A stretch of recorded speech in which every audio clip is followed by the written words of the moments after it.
नमस्कार, आप देख रहे हैं न्यूज वन इंडिया। मैं हूं आपके साथ दीपिका ओझा। चलिए खबरों की शुरुआत करते हैं। आपको बता दें कि चंडीगढ़ में मुख्यमंत्री नायब सिंह सैनी ने पंचकुला में महानगर विकास प्राधिकरण की समीक्षा बैठक की, जिसमें 2024-25 के बजट अभिभाषण में महानगर प्राधिकरणों की ओर से सरकार की ओर से दी जाने वाली 100 करोड़ रुपए की राशि को स्वीकृति प्रदान किया गया। पीएमजीए को 100 करोड़ रुपए की स्वीकृति दी गई है। इसके साथ ही मुख्यमंत्री ने अधिकारियों को निर्देश दिया है कि हरियाणा शहरी विकास प्राधिकरण की जितनी भी संपत्ति महानगर विकास प्राधिकरणों को हस्तांतरित होनी है, उस प्रक्रिया को जल्द से जल्द पूरा किया जाए।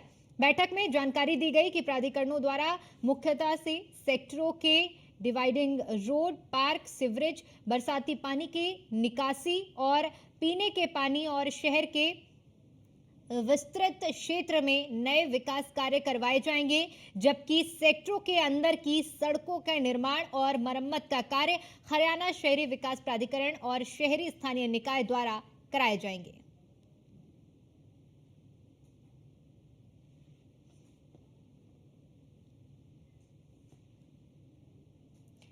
तो हरियाणा के सीएम नायब सिंह सैनी की ओर से पंचकुला में महानगर विकास प्राधिकरण की समीक्षा बैठक की गई है, और जहां पर उन्होंने 2024-25 के बजट अभिभाषण में महानगर प्राधिकरणों के लिए सरकार की ओर से दी जाने वाली 100 करोड़ की जो राशि है, उस राशि को स्वीकृति प्रदान की गई है। और इसी एवज में आपको बता दें कि पीएमजीए को 100 करोड़ रुपए की भी स्वीकृति इसी के साथ दी गई है। इसके साथ मुख्यमंत्री ने अधिकारियों को निर्देश भी दिया है कि हरियाणा शहरी विकास प्राधिकरण की जितनी भी संपत्ति महानगर विकास प्राधिकरणों को हस्तांतरित होनी है, उस प्रक्रिया को जल्द से जल्द पूरा किया जाए।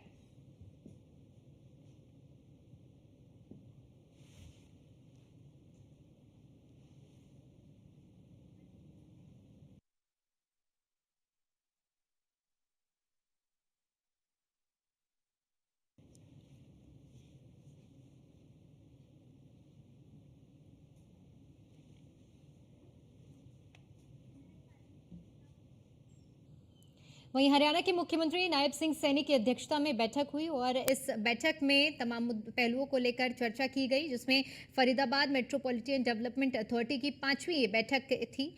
फरीदाबाद वासियों को पेयजल और जल निकासी की समस्या से निजात दिलाने के लिए लगभग 2600 करोड़ रुपए के प्रोजेक्ट को मंजूरी प्रदान की गई है। इस प्रोजेक्ट के तहत 22 रेन्यूएल रिवर्स रोटरी तकनीक से 70 ट्यूबवेल और 8 बूस्टिंग स्टेशन बनाए जाएंगे। इसके अलावा अन्य बूस्टिंग स्टेशन तक भी पानी की आपूर्ति करने के लिए सब्सिडरी बूस्टिंग स्टेशनों के निर्माण के साथ साथ लगभग 500 किलोमीटर पाइपलाइन भी बिछाई जाएगी। इस प्रोजेक्ट के पूरा होने से जल आपूर्ति क्षमता 450 MLD तक पहुंच जाएगी। वहीं वर्ष 2028-29 तक इस बड़ी परियोजना को पूरा होने के बाद फरीदाबाद में रेन्यूएल्स की संख्या 56 हो जाएगी और 220 ट्यूबवेल हो जाएंगे।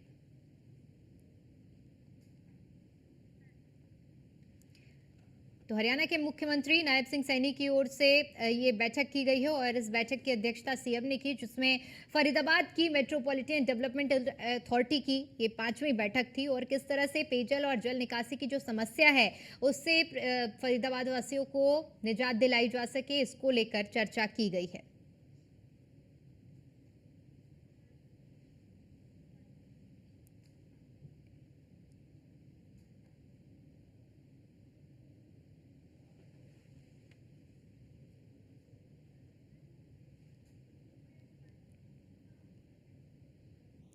सीएम नायब सिंह सैनी के साथ हुई बैठक के बाद मंत्री मूलचंद शर्मा का बड़ा बयान सामने आया है।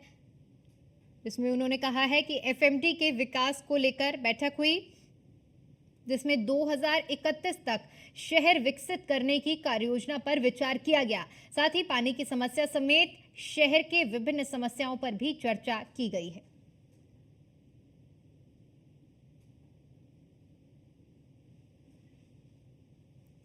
तो तो बैठक के बाद मंत्री मूलचंद शर्मा का ये बयान सामने आया है, जिसमें उन्होंने बताया कि किस तरह से 2031 तक शहर विकसित करने पर कार्य योजना पर विचार किया गया है और साथ ही साथ पानी की समस्या समेत अलग अलग समस्याओं पर भी चर्चा की गई है। तो कुल मिलाकर जो बैठक में मंथन किया गया है, उस मंथन को लेकर चर्चाएं हुई हैं और एफएमडी के विकास को लेकर बातचीत की गई है।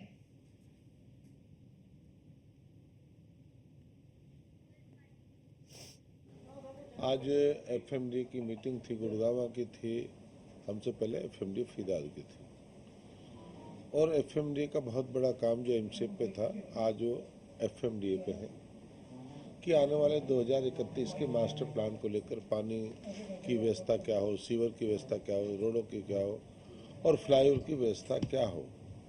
और इन सब को लेकर मीटिंग आज एफएमडीए की थी फरीदाबाद की, और उसमें कुछ काम ऐसे थे जो रेन्यूअल के काम थे, फ्लाईओवर के थे, जो 2023 में जिनको मंजूरी आज उनको अप्रूवल मिली है। और इससे आने वाले समय में जो फरीदाबाद को विकास को और तेजी के साथ, गति के साथ फरीदाबाद का विकास होगा और आने वाले समय में जो पानी की जो समस्या हाहाकार है, 31 तक जितने रेन्यूअल है उन सबको पानी मिलेगा। वहीं कोर्ट की ओर से एक हफ्ते के अंदर शंभू बॉर्डर को खोलने को लेकर उद्योग मंत्री मूलचंद शर्मा का बयान सामने आया है, जिसमें उन्होंने कहा है कि कोर्ट ने जो कहा है वह सही कहा है।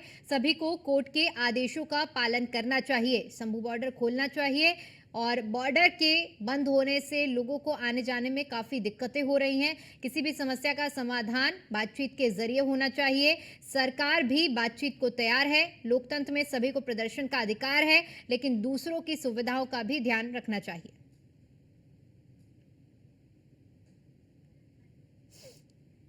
कानून ने जो हाई कोर्ट की जो न्यायपालिका, हाई कोर्ट ने जो कहा है और न्यायपालिका ने कहा है, उस आदेश की सबको पालना करनी चाहिए।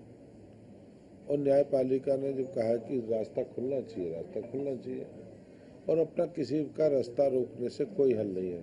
आज पढ़ा लिखे लोग हैं, आज रास्ते धरने प्रदर्शन का कोई समय नहीं है।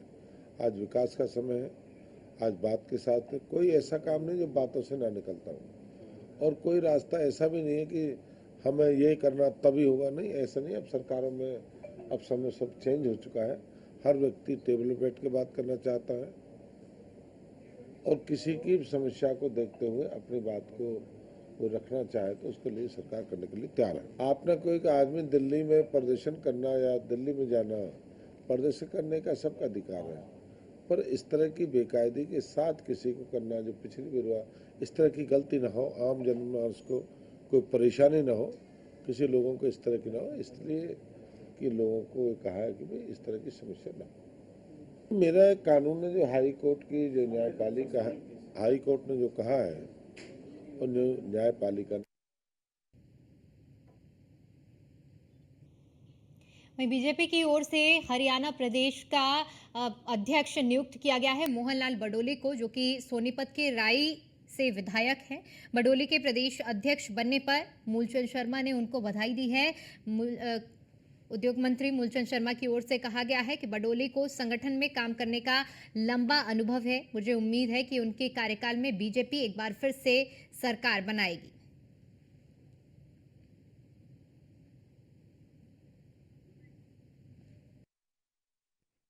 मोहनलाल बडोली हमारे भारतीय जनता पार्टी के हरियाणा प्रदेश के अध्यक्ष अभी मनोनीत हुए हैं। ये प्रदेश की तरफ से और मेरी तरफ से उनको बहुत बहुत बधाई, बहुत मुबारक। लंबा अनुभव है, लंबे समय के संगठन से जुड़े हुए हैं।